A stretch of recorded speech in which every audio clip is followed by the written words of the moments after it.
Сад за повеќе од двојно го зголемија бројот на задржани лица планирани за депортација во американската поморска база во заливот Гвантанамо во Куба. Игор Стефановски се јавува од Гласот на Америка во Вашингтон. Игор, каква е состојбата таму?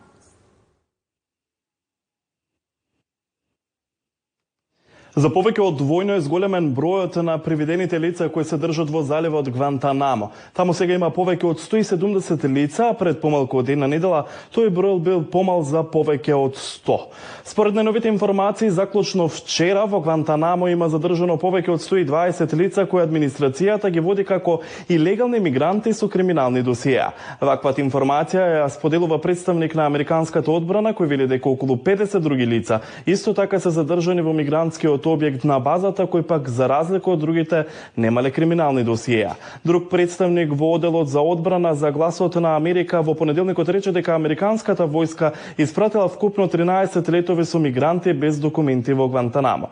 И двајцата представници побараа анонимност. Според информациите досега ниту едно лице држано во Гвантанамо не е депортирано во друга земја. Претходно адмирал Албин Холси, кој е командант на јужната команда на САД, која ги надгледува операциите во поморската база во заливот Гвантанамо, им кажа на пратениците дека има околу 68 лица во затворската установа на базата, која пак има капацитет да прими околу 2500. Се прават напори да се дозволи сместување за околу 30.000 мигранти планирани за депортација. Инаку ваквите податоци кои покажуваат повеќе од двојно поголем број на задржани лица во Гвантанамо следат на само еден ден од како шефицата на оделот за внатрешна безбедност на САД Кристи Ноем испрати видео порака до светот во која наведе, цитирам: "Ако размислувате илегално да влезете во Америка, не ни помислувајте на тоа. Дозволете да бидам јасна, ако дојдете во нашата земја и ги прекршите нашите закони, ќе ве фатиме. Криминалците не се добро дојдени во САД", рече Ноем во видео насочено кон меѓународна публика.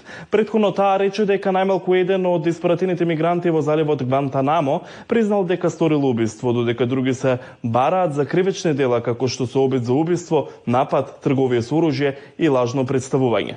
Агентите за имиграција или АЙС ги спроведуваат акциите против илегалната миграција во САД. Сунчица? Благодарам, Игор. Игор Стефановски се јави од Гласот на Америка во Вашингтон.